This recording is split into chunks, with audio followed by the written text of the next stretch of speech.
जो इस लोक में दूसरे का मांस खाते हैं, बहुत सावधानी से, दुर्गति होती, पक्का दुर्गति होती है। मांस खाने वाले ध्यान से सुन ले, पूर्व में जो किसी भी पशु का मांस खाते हैं उनको तो पहले नरक का दंड मिलेगा, फिर वही पशु बनेंगे, वैसे काटे जाएंगे। और जो ज्यादा पशुओं का मांस काट के खाते हैं तो उनके घर में घटना भी हो जाती है, कोई ना कोई विनाशकारी घटना घटेगी। पूज्य श्री भाई जी महाराज हनुमान प्रसाद पोद्दार जी ने एक प्रसंग में बताया कि एक परिवार था जो बकरा और मुर्गी इनको घर में लाता और काट करके खाता।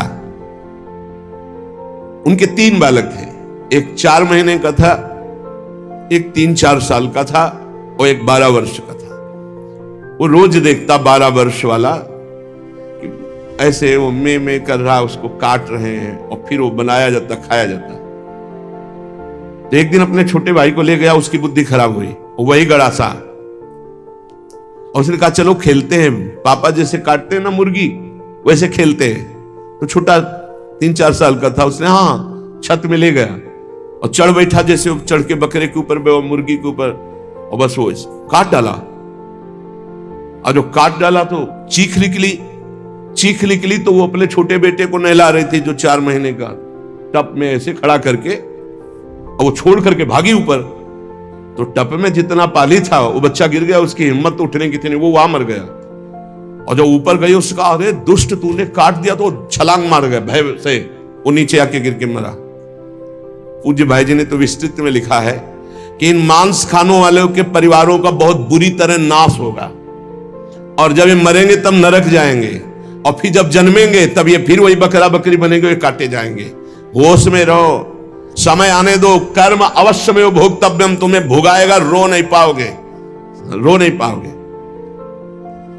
एक आगरे से आते थे तो उनका नाम मुश्किल है छोड़ पाना, बड़ी मतलब एक जैसे होता है ना रंगबाजी से, आपका आदेश तो उसी का मुश्किल है छोड़ पाना।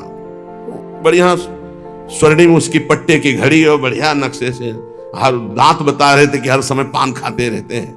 2-3 महीने में झांझरी फिर गई थी। कैसे? कैंसर डॉक्टर ने बता दिया, मुश्किल है अब छोड़ना, शरीर छूटेगा। मर गया।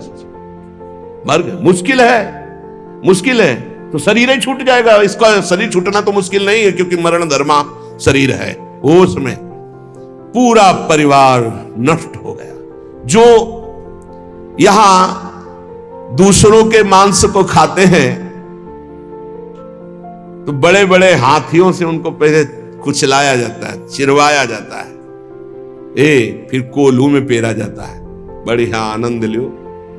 यहां जो कर रहे हो इसका बहुत लंबा हिसाब होगा। लोग सोचते हैं कि ये गप है, 5 मिनट में हिंसा की आजीवन कारावास, लाखों जुर्माना। तुम्हें यहीं से अनुमान लगा लो, यहां तो बहुत छोटा हिसाब किताब है, वो तो अनंत ब्रह्मांडों का हिसाब किताब है।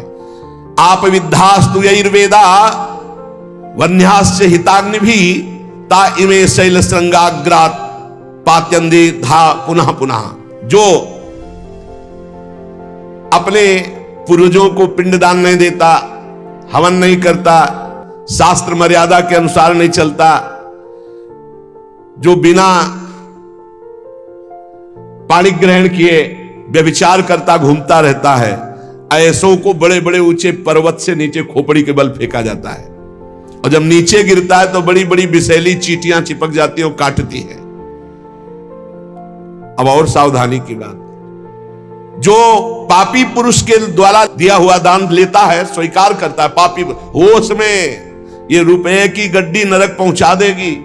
जो पापी पुरुषों द्वारा दिया हुआ दान लेते हैं, चाहे वो यज्ञ कराने के लिए, चाहे वो किसी भी कार्य के लिए, उन मनुष्यों को पत्थर के भवन में छोटे से गैसील, बिल्कुल गैस ऐसी जहरीली, उसमें कीड़े की तरह उन्हें बंद कर दिया जाता, बाहर से कोई वायु नहीं, बंद। अब कितने हजार वर्ष, कितनी घबराहट है। अब सोचो पत्थर के छोटे छोटे ऐसे भवन, उनमें गैस भरी हुई जहरीली, उसमें बंद कर दिया गया। दशांश लिया जाता धर्मात्मा पुरुष का, दशांश दान है धर्मात्मा पुरुष का, 100 मेहनत से कमाए। अब अगर तुम 10 रुपए दान कर दोगे तो बहुत बड़ी बात हो जाएगी। एक गरीब आदमी बड़ी मेहनत से अपना पेट पालता था, तो एक किसी व्यापारियों के संग में था। तो सब व्यापारी बड़े बड़े अपने अच्छे पदार्थ भोजन के, वो खिचड़ी लाया था घर से, कहीं यात्रा में था। उसका नाम भोला भी था। भोला एक किसान आदमी, तो अपनी थाल में रख के पानी भरने के लिए गया, इतने में कुत्ता आ गया। एक कुत्ता खा, वो दूर बैठ गया, कुत्ते को खा गया। सब व्यापारी उसका मजाक उड़ा रहे थे। फिर अपनी थाल ली, मांझ करके रख दिया और जो जल था उसी को पी लिया। रास्ते में जा रहे थे, एक भयानक ब्रह्म राक्षस प्रकट हुआ। अलग अलग कोटि के प्रेत भी होते हैं। अब तो सबके होश उड़ गए। भोला एकदम सीधा आदमी था। ब्रह्म राक्षस ने कहा सबको मार देंगे हम व्यापारी। तो भोला ने कहा शुरुआत हमसे करो। तो उनका तुम्हारे ऊपर तो हाथ नहीं उठा सकते। क्यों? क्योंकि तुमने कभी बेईमानी नहीं की, धर्म से कमाए हो, और आज तुमने इतना बड़ा पुण्य किया कि भूखे थे, अपनी मेहनत की कमाई की खिचड़ी कुत्ते को खाने दिया। अगर वो पुण्य मुझे दे दो तो मैं ब्रह्म राक्षसियों से मुक्त हो जाऊं, किसी को नहीं दंड दूंगा। तो उसने कहा कैसे दे दूं? बोले संकल्प करो कि आज की खिचड़ी जो कुत्ते ने पाई उसका जो पुण्य हुआ मैं तुम्हें देता हूं, मैं अभी मुक्त हो जाऊंगा, नहीं सबको मार दूंगा इन व्यापारियों को। धर्म की कमाई का छोटा सा भी दान वो भगवान की भी प्राप्ति करा सकता है। दशांश धर्म के दान को कहा गया है, मेहनत की कमाई का फिर दशांश दान कहा गया। पाप कहीं दान नहीं होता, पाप कहीं दान नहीं होता। उसका विधान फिर ब्रह्म ऋषि बताते हैं कि आज तक किया, अब कभी पाप नहीं करेंगे, अब क्या करें, तो फिर उसका विधान वो बता देते हैं। ऐसा नहीं कि पाप करते जाओ, दशांश देते जाओ तो बुद्धि भ्रष्ट होती चली जाएगी। जो ये बहुत बड़ा अपराध है। उपकार करने वाले का अपकार कर देता है। कृतज्ञता, कृतज्ञ होना चाहिए। आपके लिए किसी ने उपकार किया, आपको आपका हित किया, आपके संकट में सहयोग किया, तो जीवन भर वो जब दृष्टि में आ जाए तो थोड़ा कृतज्ञ होना चाहिए। ऐसा नहीं कि उसका अपकार कर दो। जैसे गुरुदेव ने मंत्र दिया, उपासना दी, तुम्हारा उपकार किया। खोटी बुद्धि वाला जो कृतज्ञ नहीं रहता उसको यहां तप्त कुंभ नामक नरक में गिराया जाता है। ये बहुत दुख देने वाला है, ताप ही ताप। और इसमें 80 पत्रवन नरक में जैसे तलवारें हैं, ऐसे किनारे किनारे तलवारें हैं। जिधर ये होता उधर तलवार घुसती, बार बार इसको पीड़ा होती है। फिर उसे अगले कालसूत्र नामक नरक में डाला जाता है। विश्वासघाती, गुरुद्रोही, मित्रद्रोही, इनका उद्धार बहुत मुश्किल होता है। ये यहां नरक में भोग करके भी जब जन्म लेते हैं तो कोढ़ी, दुष्ट स्वभाव वाले, सर्प आदि ऐसी योनियों को प्राप्त होते हैं। यहां जो किसी का सोना चुरा लेते हैं, यहां जो शराब पीते हैं, उन महापापियों को यहां लाया जाता है। और जो शराब पीते हुए गला हुआ लोहा उनको पिलाया जाता है। ए भैया शराबी जो पिए हो तो बंद कर दो आज से, नहीं आगे इंतजाम कुछ और है। हाँ, जलता हुआ लोहा पिघलता हुआ पिलाया जाएगा, मरोगे है नहीं, बहुत होश में। स्वर्ण की चोरी करने वाले को वैसे ही स्वर्णिम आग के ऊपर फेंक दिया जाता है, भुनो सारे। यहां कोई मानता नहीं, कहते सब झूठ है, भोगोगे तब पता चलेगा तुम्हें। और ऐसे लोग जब नरक से लौटते हैं तो उनको यहां भारी भारी घृणित बीमारियों से पीड़ित होना पड़ता है। राजन, जो नीच, अपवित्र, पापी पुरुष है, वो जब दूसरों से दान लेता है तो नरक में जो बताया गया वो भोग भोगता है। यहां जन्म लेता है गधे का, गधा बनता है। दो ईंट देखते रहो आराम से। किसको? जो पतितों से, पापियों से दान लेता है, वो न ऊपर तो सुना दंड, और जब मृत्यु लोक में जन्मेगा तो वो गधा बनेगा। चाहे कोई भी हो, तैयार रहो पीठ मजबूत करके ढोने के लिए भार। जो अधिकारी नहीं है, पतित है, उससे जो पैसे के बल से पूजा करवाता, यज्ञ करवाता है, उस द्विज को जब नरक जाके पहले भोगेगा और फिर लौटेगा तो विष्ठा का कीड़ा होना पड़ेगा। जो पैसे के बल से पतितों को भी, आओ पूजा कर ले, आओ यज्ञ करवा देते हैं तुम्हारी, नहीं, पहले जजमान का परीक्षण होता है, अधिकार होता है। ऐसे द्विज को नरक से लौटने पर विष्ठा का कीड़ा होना पड़ता है। जो अपने गुरुदेव के साथ छल करता है, अहंकार करता है, कपट करता है, उसे पागल कुत्ते की योनि मिलती है। उसे नरक भोगने के बाद पागल कुत्ते की योनि मिलती है। जो गुरु की संपत्ति का अपहरण कर लेता है, मनमानी आचरण करता है, तो उसे यहां यही दंड मिलता है, अर्थात कुत्ते की योनि प्राप्त होती है। जो अपने माता पिता वयोवृद्ध का अपमान करता है, कटुवचन करता है, उसे यहां पक्षी की योनि प्राप्त होती है, जो बीमार रहता है हर समय, पक्षी, कष्ट से युक्त पक्षी की योनि। जो अपनी भाई की स्त्री का गलत भाव, तो वो कछुए की योनि प्राप्त होता है, बड़ा कष्ट में जीवन उसका व्यतीत होता है। जो यहां अपने मालिक के साथ दगाबाजी कर देता है, वो बंदर की योनि को प्राप्त होता है। जो दूसरे की धरोहर हड़प लेता है, तो नरक भोगने के बाद वो नाली में कीड़ा बन करके रेंगता है।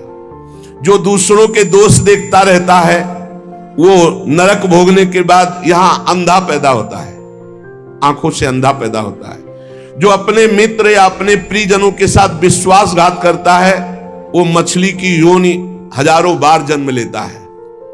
जो मनुष्य यहां जौ, तिल, धान, अन्न इसकी चोरी करता है या अनाज के खेतों में आग लगा देता है, वो नरक भोगने के बाद यहां नेवला और चूहे की योनि प्राप्त करता है। जो पराई स्त्री के साथ संभोग करता है, उसको नरक भोगने के बाद यहां भेड़िया बनाया जाता है। जो पराये पुरुष के साथ संभोग करते हैं, वो वहां नरक भोगने के बाद यहां कुतिया की योनि प्राप्त होती है। कुत्ता, सियार, बगुला, गिद्ध, सांप, कौआ, इन योनियों में क्रम से जाता है जो पराई स्त्री और पराये पुरुष के साथ संभोग करता है। इसे मनोरंजन मत समझो, खिलवाड़ मत समझो। जो खोटी बुद्धि वाला पुरुष अपने बड़े भाई की पत्नी, जो मां के समान है, उसके साथ बलात्कार करता है, वो नरक भोगने के बाद कामी, नाना प्रकार से बीमार पशु योनियों को प्राप्त होता है। कई प्रकार के कष्टों से उसका जीवन युक्त है। जो अपने मित्र की पत्नी से विश्वास दिलाकर, मित्र को विश्वास दिलाकर उसकी पत्नी, वो यहां के सुअर पैदा होता है, सुअर बनता है। यज्ञ में, दूसरों को खवाने पिलाने में, दूसरों के मंगल विधानों में जो विघ्न डाल देता है, किसी की कन्या का विवाह हो रहा है, कोई यहीं कहीं यज्ञ हो रही, कहीं नाम की, उसमें विघ्न डाल देता है, उसको नहीं होने देता है, वो नरक भोगने के बाद फिर यहां कर विविध कीड़े की योनियों में, विविध प्रकार, अब ये कीड़ा, फिर ये कीड़ा, फिर ये कीड़ा, ऐसे जन्मता है। जिसने देवता या ब्रह्म ऋषि उनको ये बोल दिया कि मैं ये दूंगा, आपको ये दूंगा, और फिर नहीं दिया, कर्जा है तुम्हारा, ऐसे नहीं बोलना चाहिए, ऐसे नहीं बोलना चाहिए। अयाचक वृत्ति से जो रहते हैं, कभी नहीं, महाराज हम आपका ये काम कर दें, आपको ये दे देंगे, आपको एक कर्जा हो गया, अब अगर नहीं दिया तो नरक भोगोगे, और नरक से निकलने के बाद कौआ बनोगे। जो अपने पूजनीयों का अपमान करता है, बड़े भाई का अपमान करता है, वो क्रौंच पक्षी के रूप में जन्म लेता है। बहुत सावधान होना चाहिए। जो तुम्हारे साथ उपकार करे उसके साथ तुम्हारा नम्र व्यवहार होना चाहिए। यदि उपकार नहीं किया तो तुम्हें बिच्छू की योनि प्राप्त होगी, बिच्छू बनना पड़ेगा। जो सोए हुए मनुष्य की हत्या कर देता है, शस्त्रहीन है या सोया हुआ है, उसकी हत्या कर देता है, या किसी स्त्री की हत्या कर देता है, या बालक की हत्या कर देता है, वो 1000 बार गधे की और कीड़े की योनियों को प्राप्त होता है, बहुत संभल करके। जो दूसरों के भोजन व्यवस्था को नष्ट कर देता है, उसे मक्खी की योनि प्राप्त होती है। अन्न चुराने वाला बिल्ली की योनि, घृत आदि चुराने वाला चूहे की योनि, जो दूसरे के अर्थ की चोरी करता है सर्प की योनि, दूध वाले पशु या दूध आदि चुराने वाले बगुले की योनि, इसी तरह डांस, चींटी, बिलैया, बहुत सी योनियों की प्राप्ति होती है। हे महाराज, मैं तुम्हें कहां तक बताऊं, ये जितने जीव हैं ये सब नरक से आए हुए हैं। एक मनुष्य योनि भगवान ने कृपा करके दी है, जिससे हम अब भगवान की प्राप्ति कर सकते हैं।